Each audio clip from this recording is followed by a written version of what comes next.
أعوذ من الشيطان الرجيم. بسم الله الرحمن الرحيم. Thank you, Akha, for the opportunity to tell you about some interesting ideas. And what I'd like to tell you over just the next few minutes, in fact, I probably won't go over many of them because of time, but maybe in the discussion and during dinner, informal discussion, there'll be really interesting ideas. And it all started here. So I think this is really an update on the work that has matured by Allah Ta'ala's grace. I'm actually not going to use the slides, so if you're in the AV, please do not forward. We'll just leave this on because I think it's a little too distracting, and especially if I'm going to skip over some parts. But I will tell you about the Holy Quran on the molecular switches that turn on pancreatic regeneration.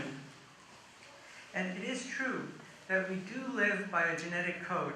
I will accept that. We have a genetic code that consists of a linear sequence that can encode thousands of proteins. And our genetic code determines the proteins that we have the capacity to produce. But I will also submit, and I think you will all agree after this exercise, that the mere knowledge about our genetic sequence fails to fully explain which proteins we actually produce. You don't believe me? Well, there are multiple examples. Let's take one. Every cell in our body has the same genetic sequence. Our liver, our pancreas, and kidney. Take 3 abdominal organs. But you'll agree that each of these are very different organs and function very differently. And why is that? That's because they make differential amount of proteins, even though they share the same genetic sequence. So the question is, what regulates the expression of our genetic code? And I would tell you that there's an entire field that's burgeoning called epigenetics, which is the study of molecules that determine when, where, how much of our DNA is used. And it's complicated, and it's still not completely well known. But what we do know is that it's like a bicycle lock. So how many of you have had a bicycle lock at any point in your life? Right? So you'll know that if you had a combination and not the lock and key, that if you knew just one part of the lock, could you open the lock? No. You actually needed to know all 3 or 4, sometimes 5, depending on the quality of your bicycle. You probably had more combinations. And so these marks that the epigenome exert on our DNA are like a bicycle combination. You need to have all of them lining up properly in order to allow the lock to open, or in the case of the genetic code, in order for that protein to be expressed. And these are called marks. And they are exerted on proteins that bind the DNA like a spindle, and those are called histones. So these are histone marks.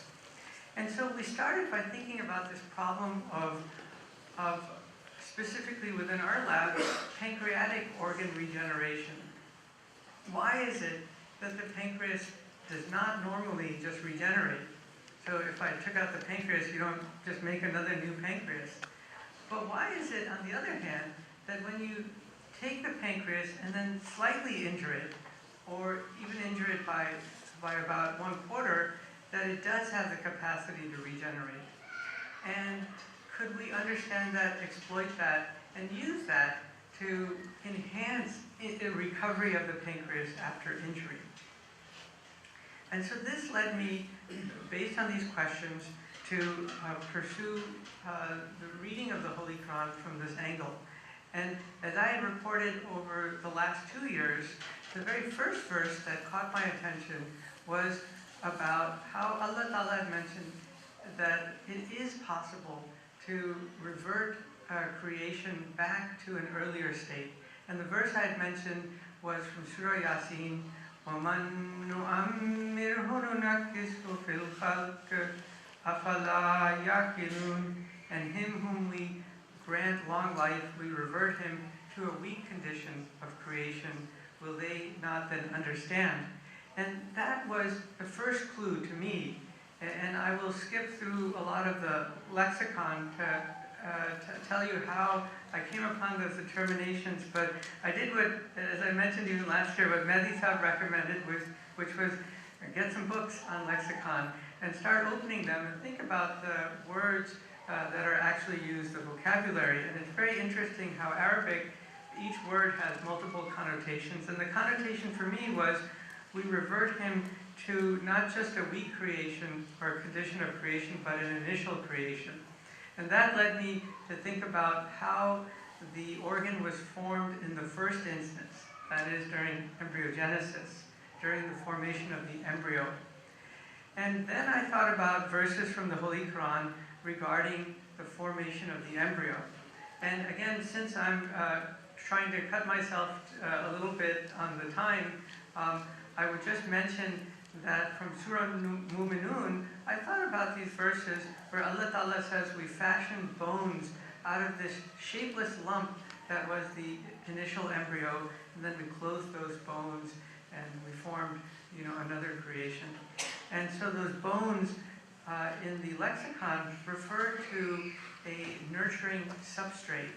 And I wrote to Huzur for prayers about this. Huzur wrote back saying, these are interesting observations. They're actually very good. You should pursue them. And that's what I did.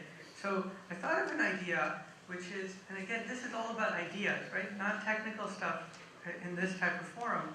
It's that the idea was that a certain nurturing substrate was necessary to allow for the epigenetic changes in our cells that allow them to regenerate, and previously they couldn't. And so, alhamdulillah, that work was funded. It's recently published.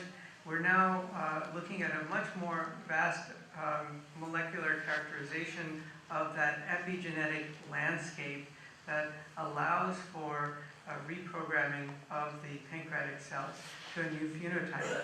And so it, in summary, started with the Holy Quran, and inshallah ta'ala it will continue with further ideas from the Holy Quran. Jazakallah for your attention.